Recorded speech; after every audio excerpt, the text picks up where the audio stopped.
আসসালামু আলাইকুম ওয়া রাহমাতুল্লাহি ওয়া বারাকাতুহু। আমরা শেষ জুমা যেটাতে আমি উপস্থিত ছিলাম, সেখানে কথা ছিল দুই পিলারের মধ্যে কোরআনের র‍্যাক লাগানোর। এক ভাই দায়িত্ব নিয়েছেন, এটার কি অগ্রগতি? আচ্ছা, তো এটা তো হয়ে যাওয়া দরকার। এটা তো টাকা তো কোনো ফ্যাক্ট না, অতএব শুধু এটা বাস্তবায়ন দরকার। ঠিক আছে, ইনশাআল্লাহ আমরা এটা বাস্তবায়নের জন্য সম্ভাব্য ইয়েগুলো অবলম্বন করে ফেলি, কারণ সামান্য একটু জায়গা কিন্তু অনেকগুলো মানুষের উপকার হবে ইনশাআল্লাহ। আলহামদুলিল্লাহ, আসসালাতু ওয়াসসালামু আলা রাসূলিল্লাহ ওয়া আলা আলিহি ওয়া আসহাবিহি ওয়া মান ওয়ালা, আম্মা বাদ। সকল প্রশংসা আল্লাহ রাব্বুল আলামিনের জন্য, অসংখ্য অগণিত দরুদ এবং সালাম বর্ষিত হোক প্রিয় নবী মুহাম্মদ মুস্তাফা সাল্লাল্লাহু আলাইহি সাল্লামের প্রতি এবং তার সকল আলো আসহাব সকলের প্রতি। আল্লাহুম্মা সাল্লি আলাইহিম আল্লাহুম্মা বারিক আলাইহিম। মুহতারাম মুআজ্জাজ মুসল্লিয়ান কিরাম,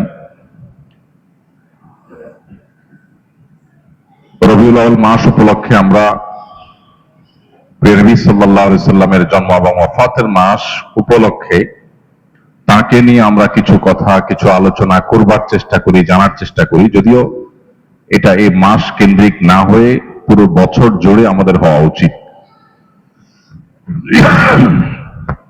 পাশাপাশি নবী করিম সাল্লাল্লাহু আলাইহি সাল্লামকে জানবার জন্য, তার জীবনীকে মন্থন করবার জন্য কোন 2-1 ঘন্টার লেকচার, বক্তব্য এগুলো যথেষ্ট না।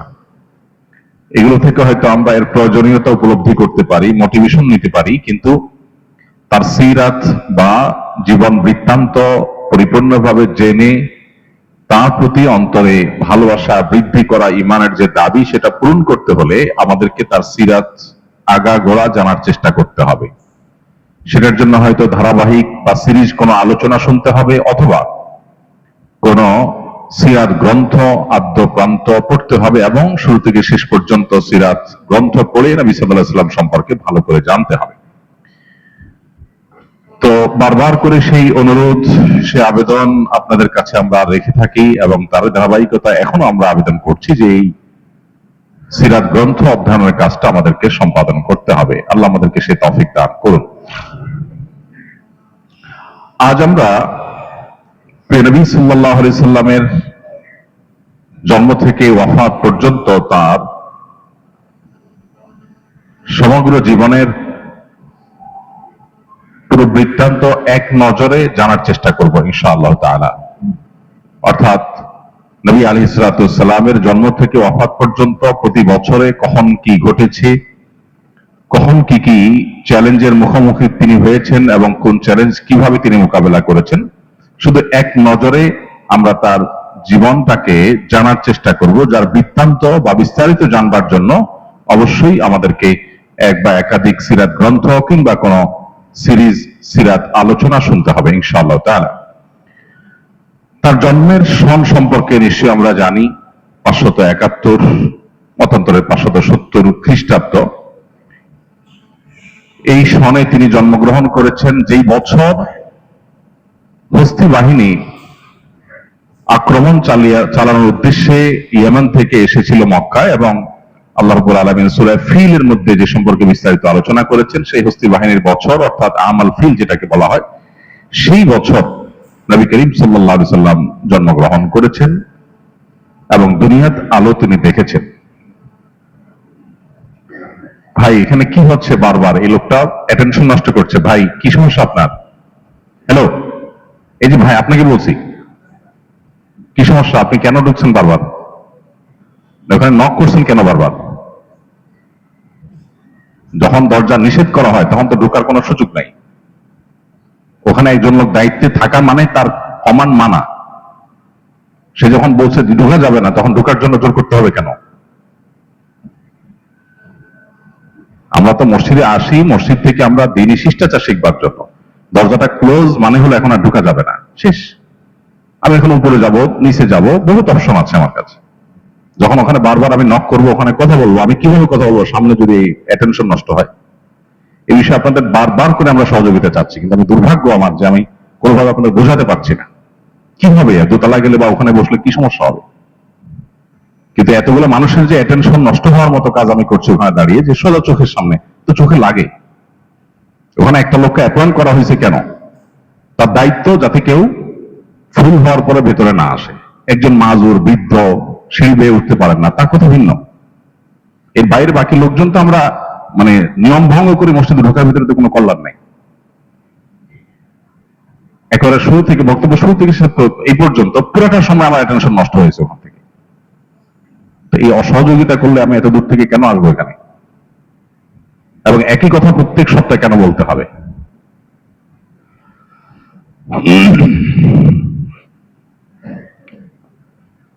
যাই হোক, এরপর এই যে রাস্তাটা, এই রাস্তার উপরে যারা বসে আছেন, এখানে একটা কার্পেট দেওয়া হয়েছে এই মাথা থেকে সে মাথা পড়তে। কার্পেটটা দেওয়াতে একটা মিনিং আছে। এর মিনিংটা কি? ইমাম সাহেব নিজে বসছেন কার্পেটের উপরে। এটা কি বসার জায়গা? এখান থেকে ওই পর্যন্ত পুরাটা একটা 1-1.5 ফিট জায়গা, এটা রাস্তা রাখা হয়েছে। একটা মানুষ হঠাৎ অ্যাক্সিডেন্ট হতে পারে, সমস্যা হতে পারে, কাউকে বের করা লাগতে পারে, তারপরে মুয়াজ্জিন সাহেবের হঠাৎ করে সাউন্ড সমস্যা, অন্য কিছুর জন্য বাইরে যেতে হতে আসতে পারে, ইমাম সাহেবের আসতে যেতে হতে পারে। এটা যেটা চলাচলের রাস্তা। আমরা অদ্ভুত মুসলমান আসলে, শৃঙ্খলার বেলায় আমরা বড় অদ্ভুত। সেদিন বিমানবন্দরে আসছিলাম হংকং থেকে, সিরিয়ালে দাঁড়ানো আমি ইমিগ্রেশনে, তো একজন পুলিশ আমাকে দেখে ডাকতেছেন বারবার, হুজুর দিকে আসেন, আমারটা করবে। আমি ওনাকে বললাম আপনার সামনে যে আছে তারটা আপনি করেন, দুইজনের পরে করলে কি আমি মরে যাব? কিন্তু আমি পরিচিত মুখ, পপুলার মানুষ, সেজন্য আপনি অন্যদেরকে বাদ দিয়ে আমাকে দিয়ে দিবেন, এটাতে তো আমি সম্মানিত হব না। আমার কাছে কষ্ট লাগবে এটা, যে আমি একটা সিস্টেম ভায়োলেট করছি, অনেকগুলো মানুষ সিরিয়ালে দাঁড়াচ্ছে, তাদের ব্রেক করছি, কি সমস্যা হবে আমি দুইজনে পরে গেলে? পরে আমি সেই পুলিশ অফিসারের কাছে মাপ চেয়ে নিছি, ভাই আমি আপনার কথা রাখতে পারি নাই, আপনি হয়তো মনে কষ্ট পাইছেন, আপনি আমার ইমিগ্রেশনটা আপনি করবেন, আপনার কাছে ভালো লাগবে, আমার কাছে ভালো লাগবে, কিন্তু সামনে যে মানুষগুলো দাঁড়িয়ে আছে তাদের অধিকার যে নষ্ট করবো আমি, এটা তো আমার বিবেক দেয় না, আমার ইসলাম দেয় না এটা।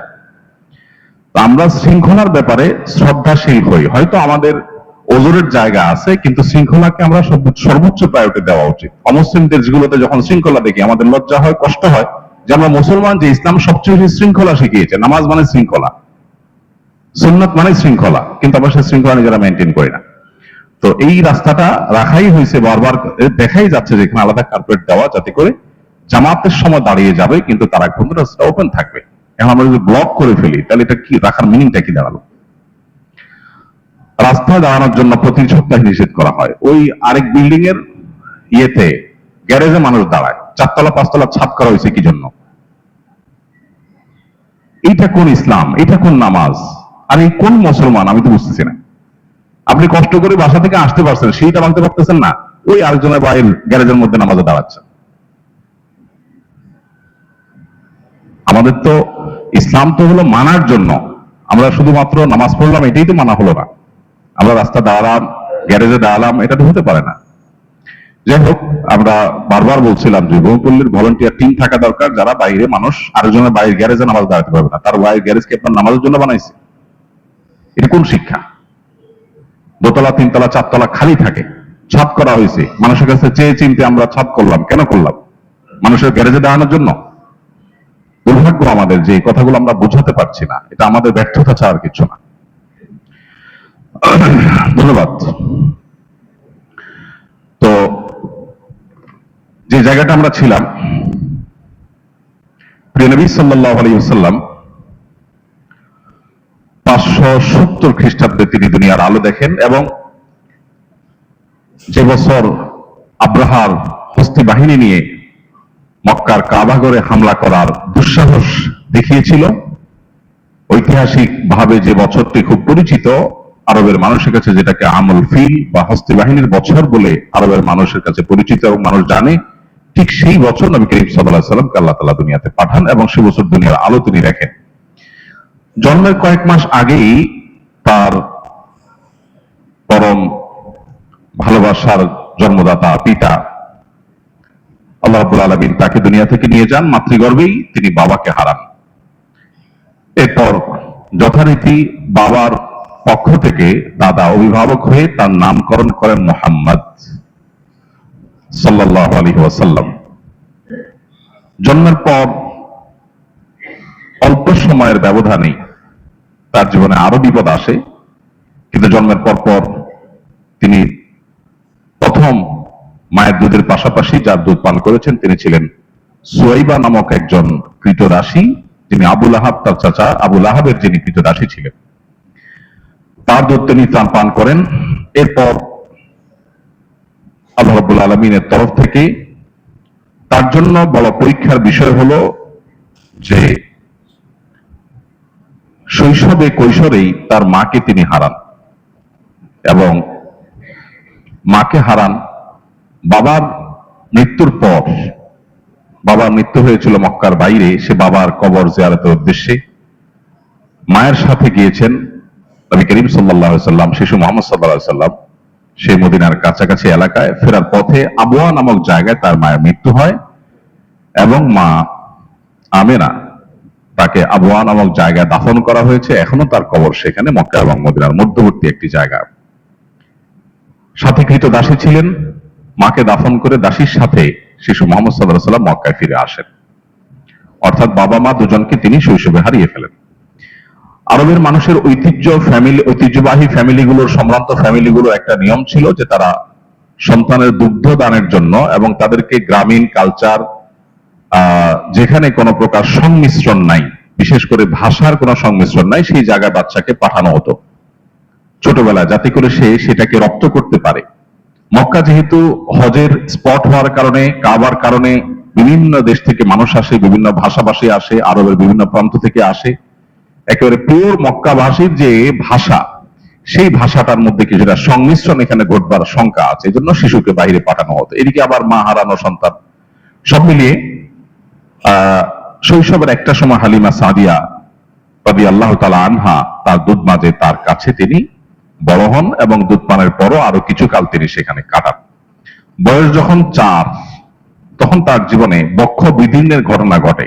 আপনারা যারা সিরাত পড়েছেন, সিরাত গ্রন্থ পাঠ করেছেন, আপনারা জানেন নবী সাল্লাল্লাহু আলাইহি সাল্লামের জীবনে 4 বার মতান্তরে 2 বার তার বক্ষ বিদীর্ণের ঘটনা ঘটেছে। বক্ষ বিদীর্ণ হলো ওপেন হার্ট সার্জারি। আল্লাহ রাব্বুল আলামিন জিবরিল আলাইহিস সালামকে পাঠিয়েছেন, এবং জিবরিল আলাইহিস সালামকে পাঠানোর পর তিনি শৈশবে মুহাম্মদ সাল্লাল্লাহু আলাইহি সাল্লামকে একবার মা হালিমার কাছে যখন ছিলেন, তখন বাচ্চাদের সাথে খেলাধুলা করছেন, জিবরিল আসলেন, তাকে ধরে শুইয়ে দিলেন এবং তার বক্ষ বিদীর্ণ করে ভেতর থেকে তার বিভিন্ন অর্গান বের করে সেগুলোকে জান্নাত থেকে আনা পানি, জিবরিলের সাথে আনা পাত্র, সেটাতে পরিষ্কার করে রেখে আবার সেটাকে তিনি জোড়া লাগিয়ে দিলেন এবং তিনি উঠে গেলেন। অলৌকিক একটা ঘটনা, তার শৈশবে বারে 4 বার, কোন ইতিহাসবিদদের মতে 2 বার সেটি ঘটেছে। এরপর বয়স যখন 7, এই বক্ষবিদীর্ণের ঘটনা মূলত আল্লাহ রাব্বুল আলামিন ঘটিয়েছেন। তাকে যেহেতু নবী করা হবে, তাকে আল্লাহ রাব্বুল আলামিন অলৌকিক ভাবে তার মধ্যে কিছু জিনিস ঘটিয়ে তাকে, তার পরিবারকে, মক্কাবাসীকে বার্তা দিচ্ছিলেন যে এই শিশু অন্য 10টি শিশুর মতো নয়, এই আল্লাহর নবী হবেন, আল্লাহ রাসূল হিসেবে মনোনীত। অতএব সেই জায়গা থেকে আল্লাহ তাআলা বার্তা দিতে চেয়েছেন। তার বাইরেও নবী করিম সাল্লাল্লাহু আলাইহি সাল্লামের ভেতরকার যে তার মানুষ হিসাবে আল্লাহ তাআলা তাকে যে সৃষ্টি করেছেন, সেটাকে অতি মানবীয় পর্যায়ে নেওয়ার জন্য এটা এক ধরনের অপারেশন এবং আল্লাহর পক্ষ থেকে একটা কুদরতি ব্যবস্থাপনা ছিল। বয়স যখন 7, তার অভিভাবক আব্দুল মুত্তালিব তার অধীনে তিনি বড় হতে লাগলেন, মাহারা হয়ে। এখন একমাত্র অভিভাবক, একমাত্র দেখাশোনা করার মানুষ আব্দুল মুত্তালিবের সাথে তিনি বসবাস করতেন। মাত্র 1 বছরের ব্যবধানে 8 বছর বয়স তখন দাদা আব্দুল মুত্তালিবের মৃত্যু হয়। বয়স যখন 8 থেকে 12, এই পুরো সময়টা চাচা আবু তালেবের অধীনে তিনি বড় হন এবং আবু তালেব তার অভিভাবকত্ব করেন। চাচা আবু তালেবের সাথে 12 বছর বয়সে সিরিয়ায় ব্যবসায়িক সফর সঙ্গী হিসাবে চাচার সাথে যান। সেখানে পথে বুহাইরা নামক যে পাদ্রী, ধর্মযাজক, তিনি তাকে দেখে ভবিষ্যৎবাণী করেছিলেন যে এই শিশু ভবিষ্যতে নবী এবং রাসূল হিসাবে আবির্ভাব ঘটবে, এবং তার ভিতরে সেরকম কিছু আলামত তিনি দেখতে পেয়েছেন যেগুলো তার ধর্মগ্রন্থে ইনজিলে তিনি পাঠ করেছেন। তিনি খ্রিস্টান ধর্মের যাজক ছিলেন, যে আমাদের ধর্মগ্রন্থ বলছে একজন নবী আসবেন, তার এই আলামত থাকবে, শিশুর মধ্যে তা বিদ্যমান, এবং বেশ কিছু অলৌকিকত্ব দেখে ফেলেছেন, দেখে বলেছেন যে এই শিশুকে সাবধানতার সাথে রাখতে হবে, সে নবী এবং রাসূল হিসাবে আগমন করবে, আবির্ভাব হবে। বুহায়রা নামক এই পাদ্রীর ভবিষ্যৎবাণী নিয়ে 12 বছর বয়সে নবী সাল্লাল্লাহু আলাইহি ওয়াসাল্লাম সিরিয়া থেকে মক্কায় ফিরে আসেন। এরপর তার বয়স যখন 14, 15 অথবা 20, তখন হরবুল ফুজার নামে ঐতিহাসিক একটা বড় যুদ্ধ হয়েছিল মক্কার অদূরেই। সেই হরবুল ফুজারে তিনি অংশগ্রহণ করেছেন তার চাচাদের সাথে, যদিও তিনি যুদ্ধ করেন নাই, যোদ্ধা ছিলেন না, যুদ্ধের বয়সও হয় নাই, শুধু চাচাদের সাথে গিয়েছিলেন এবং ফিরে এসেছিলেন, এটা তার জীবনের একটা অংশ। বয়স যখন 20 আনুমানিক, তখন তিনি মক্কাবাসীর ঐতিহাসিক হিলফুল ফুজুল নামক যে সংগঠন তৈরি করা হয়েছিল সেটার অংশ তিনি হয়েছেন এবং ঐতিহাসিক হিলফুল ফুজুলের চুক্তিতে তিনি অংশগ্রহণ করেছেন, তার সঙ্গে তিনি যুক্ত হয়েছেন। হিলফুল ফুজুল সম্পর্কে আমরা নিশ্চয়ই জানি যে মক্কায় বাহির থেকে আসা, হজ এবং ওমরার উদ্দেশ্যে আসা আল্লাহর ঘরের মেহমান যারা আসতো, তাদেরকে মক্কায় কোনো দুষ্ট লোক যেন কোনোভাবে ক্ষতিগ্রস্ত না করতে পারে, কেউ যেন তাদেরকে ধোঁকা দিতে না পারে, সেজন্য সে সমস্ত মানুষদের অধিকার আদায়ের জন্য, অধিকার সংরক্ষণের জন্য হিলফুল ফুজুল নামে এই ঐতিহাসিক একটা সামাজিক চুক্তি হয়, একটি সংগঠন হয়। সেই হিলফুল ফুজুলের ঐতিহাসিক সামাজিক চুক্তিতে নবী সাল্লাল্লাহু আলাইহি ওয়াসাল্লাম সংযুক্ত হন এবং তার সাথে সম্পৃক্ত হয়ে তিনি মক্কাবাসীর একটি মহৎ এবং ভালো কাজে সামিল হন। অথচ তার বয়স ছিল মাত্র তখন 20। যে বয়সে তিনি আসলে এই ধরনের গুরুগম্ভীর কাজে সংযুক্ত হওয়া, তখনকার সমাজ বাস্তবতা অন্তত চিন্তাও করা যেত না। এরপর তার বয়স যখন 25 হয়, তখন তার জীবনে প্রথম বিবাহ বন্ধনে তিনি আবদ্ধ হন মা খাদিজা রাদিয়াল্লাহু তাআলা আনহার সাথে।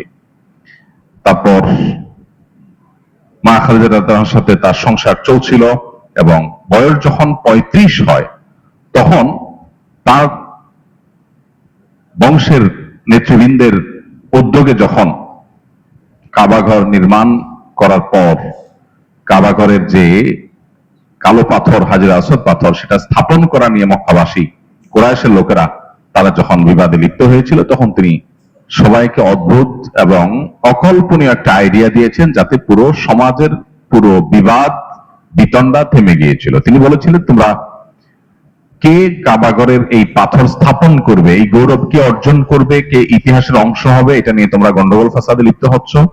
আমি তোমাদেরকে একটা আইডিয়া দিচ্ছি, তাতে তোমাদের গন্ডগোল থাকবে না। আর সেটি হলো, একটা বড় চাদরের মাঝে পাথরটা রাখো, এরপরে চাদরটা সবাই মিলে তোমরা ধরে চাদরটা ধরে সবাই মিলে উত্তোলন করো, তাতে করে সব গোত্রের প্রধানরা তোমরা শরীক হলে এখানে এককভাবে কারো রিট থাকলো না।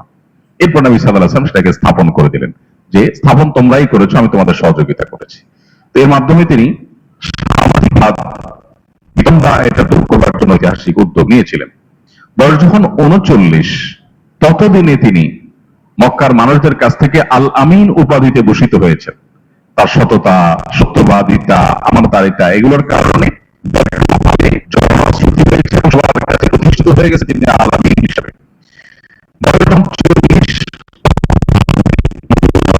অফিসিয়ালি আল্লাহ তাআলার পক্ষ থেকে পাঠানো জিবরিলের কাছ থেকে বুঝে পান এবং এরপর সূরা আলাকে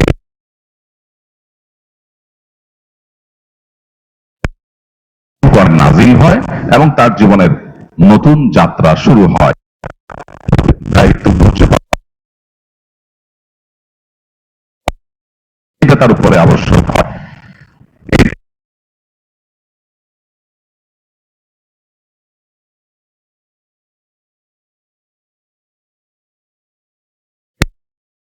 এই 2 তারিখের কোন একটা তারিখে প্রসিদ্ধ মত অনুযায়ী তিনি এই দায়িত্ব বুঝে পান।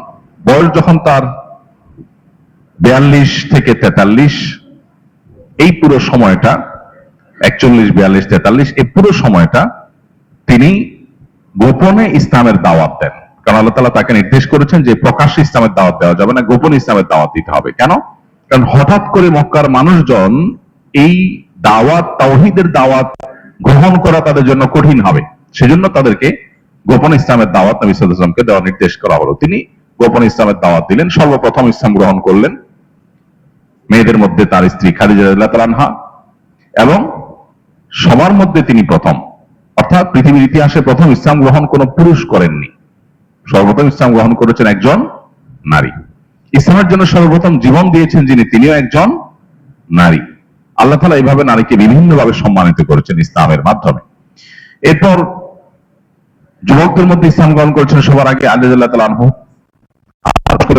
সিনিয়রদের মধ্যে ইসলাম গ্রহণ করেছেন সবার আগে আবু বকর রাদিয়াল্লাহু তাআলা আনহু।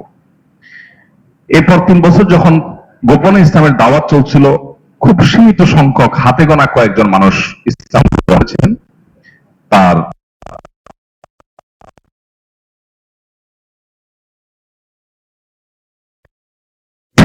ইসলামের দাওয়াত দেওয়ার নির্দেশ আসলো, তখন তিনি প্রকাশ্যে ইসলামের দাওয়াত দেওয়া শুরু করলেন। তার প্রকাশ্যে ইসলামের দাওয়াত দেওয়ার প্রথম দিনে, প্রথম প্রহরেই তিনি শারীরিকভাবে আক্রমণের শিকার হন।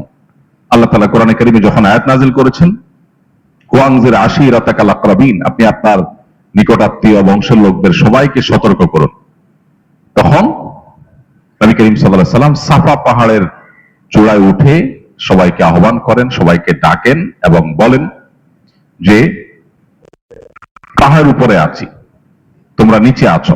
সবাইকে আগে ডেকে সমবেত করেন যে সবাই একটু একসাথে হও, অত্যন্ত গুরুত্বপূর্ণ একটা ইনফরমেশন তোমাদের জন্য আছে। সবাই দৌড়ে আসলো তার ডাক শুনে, কারণ ইতিপূর্বে তিনি কখনো এভাবে ডাকেননি। সবাই গোত্র প্রধানরা, নেতৃবৃন্দরা সবাই আসছে সমাজের। তিনি সবাইকে বললেন, আমি যে পাহাড়ের চূড়ায় আছি এখান থেকে আমি অনেক দূরে দেখতে পাচ্ছি, তোমরা নিচে আছো, তোমরা দেখতে পাচ্ছ না। এখন আমি যদি তোমাদেরকে বলি যে দূরে আমি যে দেখতে পাচ্ছি সেখানে শত্রু বাহিনী সশস্ত্র হয়ে তারা আসছে তোমাদের মক্কা আক্রমণ করবার জন্য, তোমরা কি আমাকে বিশ্বাস করবে?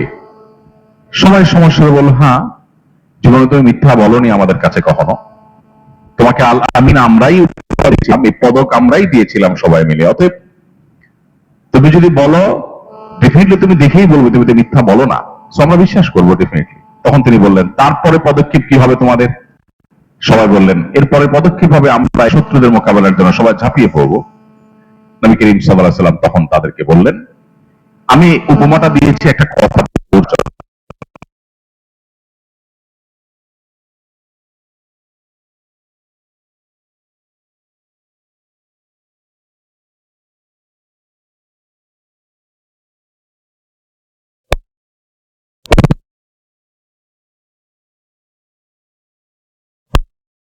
ওহীর মাধ্যমে সে বিষয়ে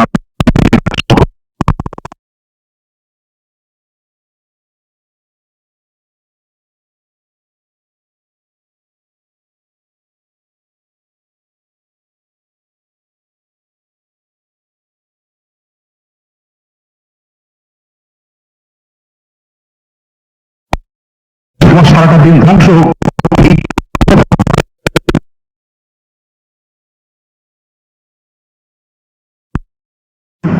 সে ফিজিক্যালি আক্রমণ করলো এবং তার শরীর থেকে রক্ত ঝরে পড়লো। নবী করিম সাল্লাল্লাহু আলাইহি সাল্লাম সবর করলেন আল্লাহর নির্দেশে, এবং আল্লাহ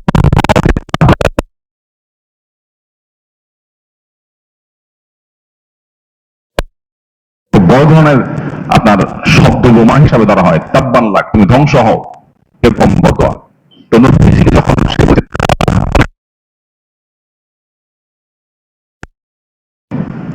আল্লাহ রাব্বুল আলামিন সূরা তাকিয়া নাযিল করে আব্দুল আমার নবীকে তাব্বান লাক বলছে, মোহাম্মদ সারাদিন ধ্বংস হোক এই কথা বলছে, ওর 2 হাত ধ্বংস হবে, সে নিজে ধ্বংস হবে এবং তার স্ত্রী যে তার এই অপকর্মের সহযাত্রী এবং সহযোগী ধ্বংস হবে। মুসলমানরা, কোটি কোটি মুসলমানরা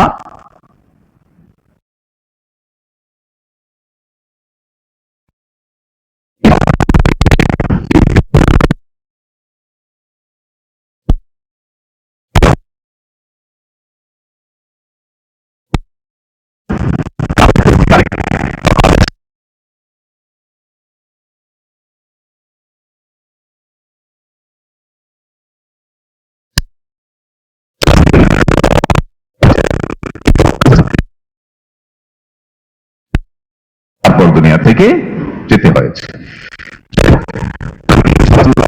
40 বছর বয়সে যখন প্রকাশ ইসলামের দাওয়াত শুরু করেছেন, তার পরপরই 45 বছর বয়স যখন তার নবুয়তের 5ম বছর যেটি, সে বছর জাফর রাদিয়াল্লাহু তাআলা আনহু তার চাচা ইসলাম গ্রহণ করেছেন এবং তখন মক্কার প্রকাশ্যে ইসলাম প্রচারের পর থেকে বিশেষ করে নির্যাতনের মাত্রা বেড়ে গেল এবং যারা ইসলাম গ্রহণ করেছে দুর্বল বেলাল রাদিয়াল্লাহু তাআলা সহ সাহাবীদের প্রতি নির্মম নির্যাতন শুরু হয়ে গেল। যখন নির্যাতন শুরু হয়েছে, দুর্বল মুসলমানরা তারা আসলে মক্কায় টিকাটা কঠিন হয়ে যাচ্ছিল। তখন আল্লাহর নির্দেশে প্রথম হিজরত বা দেশ থেকে নির্দেশ আসে, যেটাকে হিজরতে হাবশা বলা হয়। এখন বর্তমানে আধুনিক বিশ্বের ইথিওপিয়ার রাজধানী আদ্দিস আবাবা থেকে কয়েকশো কিলোমিটার দূরে টিগ্রে নামক একটা অঞ্চল আছে, বিভাগ আছে তাদের। সে টিগ্রে এলাকায় হাবসি ভিলেজ এখনো আছে এবং সেখানকার যেই ব্যক্তি তাদেরকে ওয়েলকাম করেছেন, সেখানকার যে শাসক ছিলেন নাজাশি যাকে বলা হয়, সে নাজাশি বাদশাহ তিনি ইসলাম গ্রহণ করেছেন নবীজিকে না দেখেই, তার বর্ণনা শুনেই, এবং নবী সাল্লাল্লাহু আলাইহি ওয়াসাল্লাম তার মৃত্যুর সংবাদ শুনে দূরদেশ আরব থেকে তিনি তার জানাজার সালাত, গায়েবানা জানাজার সালাত আদায় করেছিলেন। তো এই পুরো ঘটনা অর্থাৎ হিজরতে হাবশার ঘটনা, এটি নবী সাল্লাল্লাহু আলাইহি ওয়াসাল্লামের নবুয়তের পঞ্চম বছর বা তার বয়স যখন 45 সেই বছর ঘটে। এবং সে বছর দুইবার হিজরতের ঘটনা ঘটে। প্রথমবার হিজরতে কয়েকজন নারী পুরুষ, 11 জন পুরুষ এবং 5 জন নারী ছিলেন। আর দ্বিতীয় দফা হিজরতে 86 জন পুরুষ এবং 16 জন নারী ছিলেন এবং এতে নেতৃত্বে ছিলেন প্রথম দফাতেই নবী সাল্লাল্লাহু আলাইহি ওয়াসাল্লামের চাচা জাফর রাদিয়াল্লাহু তাআলা আনহু। এবং একই বছর নির্যাতনের স্টিম রোলারে সুমাইয়া রাদিয়াল্লাহু তাআলা আনহা, একজন নারী, তিনি শাহাদাত বরণ করেন এবং তাকে নির্মম ভাবে, অত্যন্ত নৃশংস ভাবে লজ্জাস্থানে বর্ষার আঘাত দিয়ে তাকে হত্যা করা হয়, তাকে খুন করা হয়, তিনি শাহাদাত বরণ করেন। ইসলামের ইতিহাসের প্রথম শহীদ যিনি জীবন দিয়েছেন তিনি সুমাইয়া রাদিয়াল্লাহু তাআলা আনহা। এরপর তার বয়স যখন 46 এবং নবুয়তের 6ষ্ঠ বছর, সেই বছর হামজা এবং ওমর রাদিয়াল্লাহু তাআলা আনহুমা দুজনে ইসলাম গ্রহণ করেন। এবং সর্বপ্রথম ওমর রাদিয়াল্লাহু ইসলাম গ্রহণ করার পরে তিনি বললেন, আমরা যখন সত্য দ্বীনের অনুসারী, তাহলে আমরা গোপনে কেন নামাজ পড়বো, আমরা হারামে প্রকাশ্যে নামাজ পড়বো। তখন মসজিদুল হারামে প্রকাশ্যে তার নেতৃত্বে নামাজ পড়া শুরু হয়। বয়স যখন তার 47 এবং নবুয়তের 7ম বছর, তখন তার উপর এবং মুসলমানদের উপর নেমে আসে নির্যাতনের সবচেয়ে বড় স্টিম রোলার, যেটাকে অবরোধের সময় বলা হয়। সে আবি তালেব একটা জায়গায় তার অনুসারী এবং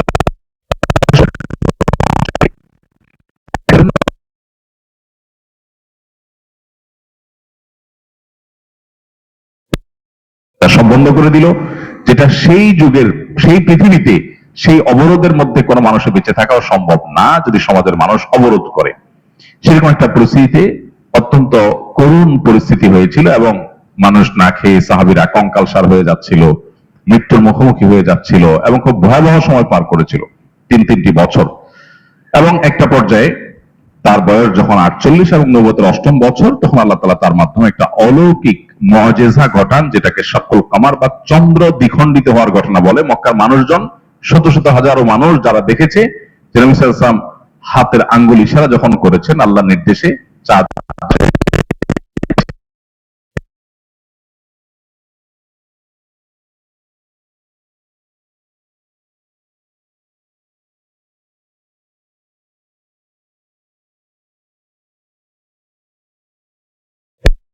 তখন বয়কট শেষ হয়, যে বয়কট 3 বছর ধরে চলেছিল। এবং একই বছর তার জীবনের সবচেয়ে বড় সহযোগী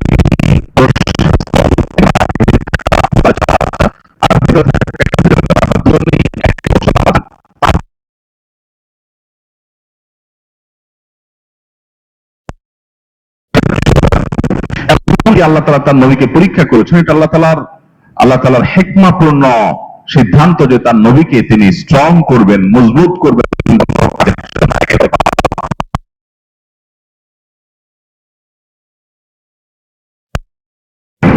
তিনি সাউদা রাদিয়াল্লাহু তাআলা আনহা এবং আয়েশা তার আগ্রহ সম্পন্ন হয়।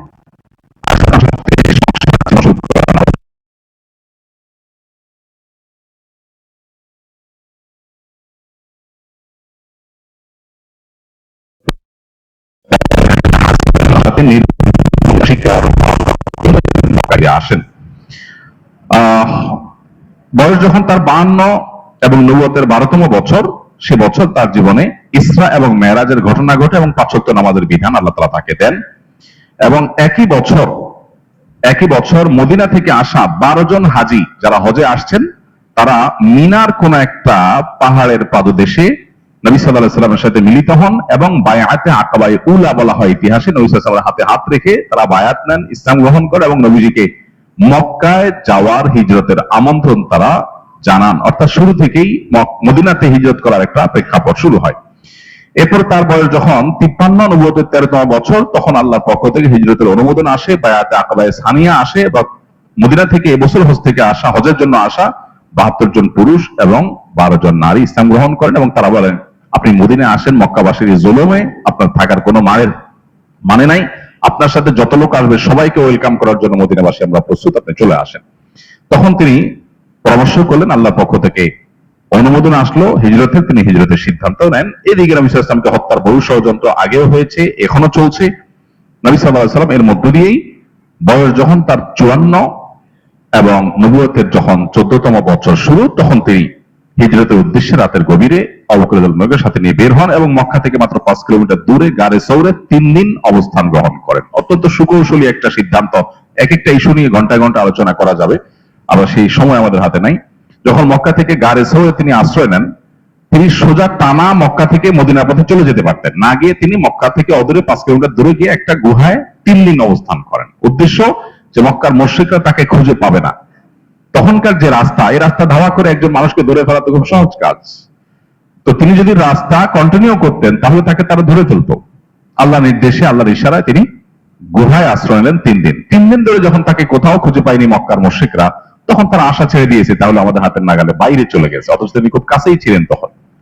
যাই হোক, তো এরপর গারে সৌরে 3 দিন অবস্থান করার পর তিনি যখন একটা পর্যায়ে 1 থেকে 12ই রবিউল আউয়াল পর্যন্ত টানা বিভিন্ন ভাবে সফর করার পর মদিনায় গিয়ে পৌঁছালেন, তখন মদিনাবাসী কুবা নামক জায়গা, যেখানে আমরা হজে গেলে দেখে থাকি কুবাতে একটা মসজিদ আছে, এইখানে মদিনার এন্ট্রেন্স পয়েন্ট ছিল, তখন প্রবেশ দ্বার ছিল মদিনার, তখনকার যে রুট ছিল সেই রুটে। এই জায়গায় শত শত মানুষ, যুবক, বৃদ্ধ, বিভিন্ন বয়সের শিশু সবাই একত্র হয়ে নবী সাল্লাল্লাহু আলাইহি ওয়াসাল্লামকে ওয়েলকাম করেন এবং তলা আল বাদরু আলাইনা ওয়াক্তাবাত মিনহাল বুদুরু, এই যে ঐতিহাসিক যে তাদের কবিতার মাধ্যমে নবী সাল্লাল্লাহু আলাইহি ওয়াসাল্লামকে ওয়েলকাম করানো, সেটা তারা করেছে। এরপর তিনি মসজিদে মদিনায় ঢোকার পর তার বয়স যখন 54, নবুয়তের 14তম বছর এবং হিজরতের প্রথম বছর, এই বছরে তিনি মসজিদে ঢুকেই মদিনায় ঢুকে প্রথম মসজিদে কুবা নির্মাণ করলেন। এরপরে পাশে আরেকটা মসজিদ তৈরি করলেন, এটা মসজিদে জুমা, এবং একই বছর মসজিদে নববী তৈরি করলেন এবং ঐতিহাসিক মদিনা সনদ ইহুদিদের সাথে এই বছরই তিনি সম্পাদন করেন। আযান ইকামতের বিধিবিধান এই বছরই শুরু হয় এবং এই বছরই সালমান ফারসি রাদিয়াল্লাহু তাআলা ইসলাম গ্রহণ করেন। অনেকগুলো ঘটনাবহুল বছর ছিল এটি। তার বয়স যখন 55 এবং হিজরতের 2য় বছর, এই বছরে কেবলা পরিবর্তনের বিধান আসলো। তিনি যখন মক্কা থেকে মদিনা আসছেন, তখন তিনি মদিনা থেকে তিনি বাইতুল মাকদিসের দিকে নামাজ পড়তেন। তারপর আল্লাহ নির্দেশ করলেন যে আপনি কাবার দিকে ফিরে নামাজ পড়ুন। আপনারা মদিনা যারা যান, 2 কেবলার মসজিদ সম্পর্কে জানেন, সেখানে আল্লাহর বিধান আসার সাথে সাথে সাহাবীরা নামাজের মধ্যেই কেবলা পরিবর্তন করে, এই জন্য এটাকে 2 কেবলা মসজিদ বলা হয়। যে একই নামাজে 2টা কেবলা তারা মেনটেন করেছেন। প্রথমে কিছু নামাজ পড়েছেন বাইতুল মুকাদ্দাসের দিকে, এরপরে যখন নামাজের রত অবস্থায় কেউ একজন এসে সংবাদ দিল যে মুহাম্মদ সাল্লাল্লাহু আলাইহি ওয়াসাল্লাম এর প্রতি আল্লাহ তাআলা নতুন বিধান জারি করেছেন যে মক্কার দিকে, কাবার দিকে ফিরে নামাজ পড়তে হবে, তখন তারা নামাজের মধ্যেই ফিরে যান, চেঞ্জ হয়ে যান। এই জন্য এটাকে 2 কেবলার মসজিদ বলা হয়। আমরা যারা মদিনা যাই তারা অনেকে সেটা দেখার জন্য যাই। এই ঘটনা ঘটে শাবান মাসে নবী সাল্লাল্লাহু আলাইহি ওয়াসাল্লামের হিজরতের 3য় বছর এবং তার বয়স যখন 55, নবুয়তের বয়স যখন 15। এরপর একই বছর 17 রমাদান ইসলামের ইতিহাসের প্রথম বড় সম্মুখ সমর বদর যুদ্ধ সংগঠিত হয়েছে এবং প্রথম বড় বিশাল বিজয়, অলৌকিক ভাবে 313 জন মানুষ অনেকটা অস্ত্রশস্ত্র ছাড়াই পুরো বিশাল বড় শক্তি পরাশক্তির বিরুদ্ধে আল্লাহ তাআলা তাদেরকে অলৌকিক বিজয় দিয়েছে। এটা হলো মুসলমানদের অগ্রযাত্রার জন্য অনেক বড় একটা প্রেরণা ছিল আল্লাহর তরফ থেকে। এই বছরই অর্থাৎ 2য় হিজরিতেই রমজানের রোজা ফরজ করা হয়েছে এবং এই বছরই সর্বপ্রথম ঈদ উল ফিতর আদায় করেছেন, ঈদ উল আজহা আদায় করেছেন মুসলমানরা। এবং এই বছরই অনেকগুলো বিধিবিধান নাজিল হয়েছে, যেমন কোরবানির বিধান নাজিল হয়েছে, তারপর ফিতরা বিধান নাজিল হয়েছে, যাকাতের বিধান নাজিল হয়েছে এবং এবছরই ফাতিমা রাদিয়াল্লাহু তাআলা আনহার সাথে আলী রাদিয়াল্লাহু তাআলা আনহুর বিবাহ সম্পাদন হয়। নবুয়তের বয়স যখন 56, নবী সাল্লাল্লাহু আলাইহি ওয়াসাল্লামের বয়স যখন 56, নবুয়তের বয়স যখন 16 এবং হিজরতের 3য় বর্ষ যখন, সে বছর নবী সাল্লাল্লাহু আলাইহি সাল্লামের সামনে আসে উহুদের যুদ্ধ। 7ই শাওয়াল উহুদের যুদ্ধ সংগঠিত হয়। সেখানে 70 জন সাহাবী শাহাদাত বরণ করেন। হামজা রাদিয়াল্লাহু তাআলা আনহু, হামজা রাদিয়াল্লাহু তাআলা আনহু প্রসিদ্ধ সাহাবীদেরকে নবী সাল্লাল্লাহু আলাইহি ওয়াসাল্লাম হারান এবং স্বয়ং নবী সাল্লাল্লাহু আলাইহি ওয়াসাল্লামের দাঁত ভেঙে তিনি রক্তাক্ত হন এবং তার কয়েক জায়গায় ইনজুরি হয়। তিনি মারা গেছেন মর্মে কাফেররা প্রপাগান্ডা ছড়িয়েছিল, আল্লাহ তাআলা তাকে হেফাজত করেছেন এবং নবী সাল্লাল্লাহু আলাইহি ওয়াসাল্লাম একটা কথা থেকে সামান্য একটু সরে যাওয়ার কারণে কঠিন পরিণতির মুখোমুখি তখন সাহাবীদেরকে হতে হয়েছে, যেটা আমাদের জন্য বিরাট শিক্ষা যে তার কথার বাইরে গেলে আমাদের জন্য অকল্যাণ নিশ্চিত আছে। একই বছর অনেকগুলো বিধিবিধান নাজিল হয়েছে। এর ভিতরে মেয়েদেরকে পর্দার বিধান এই বছর নাজিল হয়েছে। তার আগ পর্যন্ত মেয়েরা ছেলেদের সাথে পর্দা করার বিধান ছিল না। এই বছর সর্বপ্রথম পর্দার বিধান নাজিল হয় এবং এই বছরই সুদ এবং মদ এই দুটিকে হারাম ঘোষণা করা হয়। মদের বিধান যখন হারাম ঘোষণা করা হয়, চিন্তা করার বিষয় যে সাহাবীরা বা যে মক্কা মদিনার মানুষেরা মদ হালাল ছিল, নিষিদ্ধ ছিল না, সবাই পান করত। যখন আল্লাহ তাআলা এটা বিধান দিলেন, হারাম করলেন, মদের যে ভাড়গুলো ছিল এগুলো সব রাস্তায় ছড়ে ছড়ে সাহাবীরা ফেলছিলেন এবং মদের স্তূপ রাস্তায় হয়ে গেছে এবং রীতিমতো আপনার মদের প্রবাহ আপনার পানির স্রোতের মতো রাস্তায় বইতেছিল। তো এই যে পরিস্থিতি, যে রাস্তায় মদের স্রোত রীতিমতো বহমান হয়েছিল, এই পরিস্থিতিতে সাহাবায়ে কেরামের আনুগত্যের একটা দারুণ দৃষ্টান্ত স্থাপিত হয়। এটা ছিল 3য় হিজরির ঘটনা।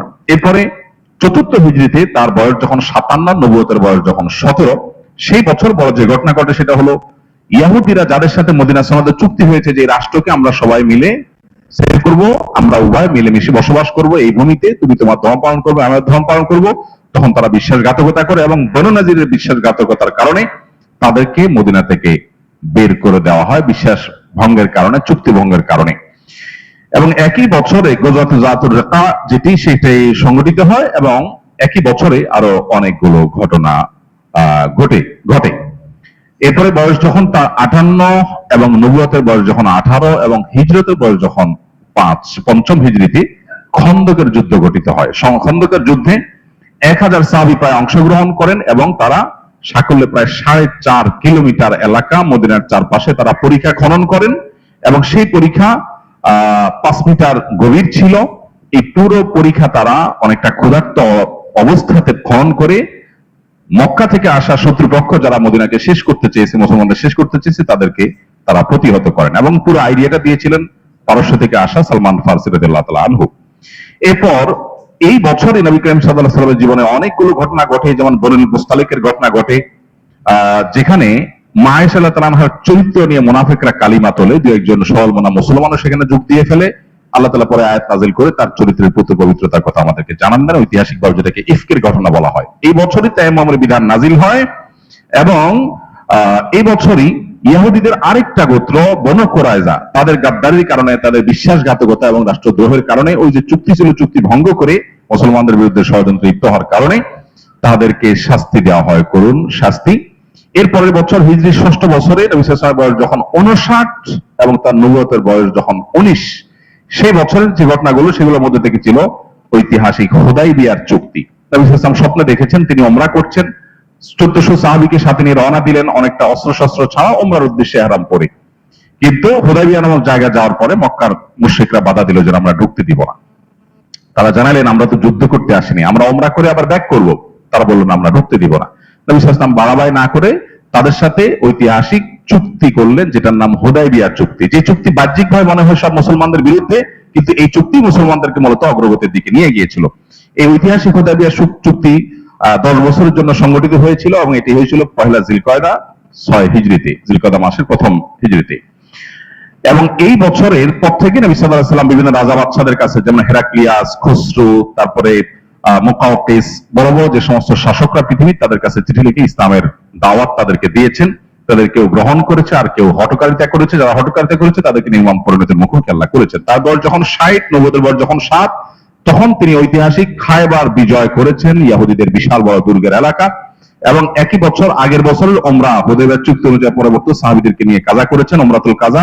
এবছরে সাফিয়া মাইমুনা রাদিয়াল্লাহু তাআলার সাথে বিয়ে হয়েছে। তার বয়স যখন 61, নবুয়তের বয়স যখন 21 এবং হিজরত যখন 8ম হিজরি সন যখন 8ম হিজরিতে তখন তিনি ঐতিহাসিক মক্কা বিজয়ের সুযোগ এবং নিয়ামত লাভ করেন। রমজান মাসে অনেকটা রক্তপাতহীন ভাবে সারা জীবন যারা কষ্ট দিয়েছে তাদেরকে ক্ষমা করে, সাধারণ ক্ষমা করে তিনি মক্কা বিজয় করেন। এবং একই বছর হুনাইনের যুদ্ধে সাহাবীদের সংখ্যা অনেক বেশি ছিল, কিছুটা আত্মপ্রসাদ চলে এসেছে। কোরআনে আল্লাহ উল্লেখ করেছেন সাময়িকভাবে আল্লাহ তাআলা এক ধরনের সাহাবীদেরকে এক ধরনের পরাজয়ের স্বাদ দিয়ে আবার আল্লাহ তাআলা নবী সাল্লাল্লাহু আলাইহি ওয়াসাল্লামের নেতৃত্বে মুহূর্তের মধ্যে তাদেরকে বিজয় দেন এবং বিপুল পরিমাণ যুদ্ধ লব্ধ সম্পদ তারা আহরণ করেন এবং এটা হয়েছিল হাওয়াজ এবং তায়েফবাসীর সাথে। এরপর তায়েফ অবরোধ করেন এবং সেখান থেকে প্রচুর পরিমাণ সম্পদ আহরণ করেন এবং একটা অপশক্তিকে দমন করেন নবী সাল্লাল্লাহু আলাইহি ওয়াসাল্লাম। হিজরির নবম বর্ষে তার বয়স যখন 62, মৃত্যুর মাত্র 1 বছর আগে, তখন ঐতিহাসিক তাবুক যুদ্ধ এটা তিনি নেতৃত্ব দেন এবং রোমানদের বিরুদ্ধে মূলত এটি বিশাল বড় বাহিনী হয়েছে, কিন্তু এখানে কোনো সংঘাত হয়নি। সংঘাতের আগেই, সংঘাত ছাড়াই মুসলমানদেরকে আল্লাহ বিজয় দিয়ে দিয়েছেন এবং তাদের মনে ভয় ঢুকে দিয়েছেন। তারা ভয়ে সব পালিয়ে ছত্রভঙ্গ হয়ে চলে গেছে। মুসলমানরা কোন রক্তপাত ছাড়াই বিজয় লাভ করে ফিরে এসেছেন। এরপরে মুনাফিকদের চরিত্র এই বছর প্রকাশ হয়েছে এবং বিদায় হজের প্রস্তুতি এবং বিদায় হজের বিধিবিধান এই বছর নাজিল হয়। তার বয়স যখন 63, জীবনের শেষ বছর এবং হিজরতের 10ম বছর, সে বছর তিনি ঐতিহাসিক বিদায় হজের খুতবা, যেটা ঐতিহাসিক ভাবে আজও মানব ইতিহাসের কাছে রোল মডেল, সেই খুতবায় তিনি মানবাধিকার, নারী অধিকার, শ্রমিকদের অধিকার, বিভিন্ন বিষয়ে মানুষকে সচেতন করে তিনি ঐতিহাসিক খুতবা দেন, যেটা আজও গোটা পৃথিবীতে চর্চা হয়। 1500 বছর আগের খুতবা যেন আজকের জন্য জাজ্জল্যমান এবং শাশ্বত। এবং এই বছর এবং ওই দিনই আল ইয়াউমা আকমালতু লাকুম দীনাকুম এই আয়াত নাজিল হয় যে আজকে তোমাদের দিনকে পরিপূর্ণ করে দেয়া হলো। এবং এরপর নবী সাল্লাল্লাহু আলাইহি ওয়াসাল্লাম এই হজের পরেই যখন মদিনায় আসেন, পর থেকে তিনি অসুস্থ হয়ে গেলেন, মদিনায় গিয়ে পরিপূর্ণ অসুস্থ হলেন। এই অসুস্থতাই আস্তে আস্তে তাকে মৃত্যুর দিকে নিয়ে গেল এবং এরপর তিনি আর সুস্থ হলেন না। আস্তে আস্তে আস্তে ধীরে ধীরে দুর্বল হতে থাকলেন। একটা পর্যায়ে যখন জীবনের শেষ মুহূর্ত, তিনি বারবার আয়েশা রাদিয়াল্লাহু তাআলা কক্ষে ছিলেন এবং বারবার সেন্সলেস হয়ে যাচ্ছিলেন। যখন তার সেন্সলেস হয়ে যাচ্ছিলেন, তাকে উজু করানো হলো, মুখে পানি দেওয়া হলো, ঠান্ডা পানি দেওয়া হলো, তিনি একটু হুঁশ আসে নামাজ পড়ার জন্য, কিন্তু আবার বেহুশ হয়ে যান, আবার হুঁশ আসে বহুত কষ্টে, আবার বেহুশ হয়ে যান। এভাবে কয়েক দফা হয়েছে। একটা পর্যায়ে তিনি কোন রকম নামাজ পড়তে পারলেন। তারপরে তার জীবনের একেবারে শেষ অন্তিম মুহূর্ত যখন, তখন তিনি তার আমাদের আয়েশা তারা কক্ষে ছিলেন, দেখতে পেলেন যে আমাদের আয়েশার একজন ভাই প্রবেশ করেছে কক্ষে, তার হাতে মেসওয়াক। তিনি ইশারা দিলেন, তখন জবান বন্ধ হয়ে গেছে, ইশারা দিলেন যে এই মেসওয়াকটা আমাকে দেওয়া যাবে কিনা। মেসওয়াকটা দেওয়া হলো। তখন আয়েশা রাদিয়াল্লাহু তাআলা মেসওয়াকটা চাবিয়ে দিলেন, কারণ নবী সাল্লাল্লাহু আলাইহি ওয়াসাল্লামের তখন দাঁত দিয়ে চাবানোর শক্তি ছিল না। নবী সাল্লাল্লাহু আলাইহি ওয়াসাল্লাম তখন মেসওয়াক করলেন। মেসওয়াক করতে করতে তিনি শেষ কয়েকটি বাক্য বলে একেবারে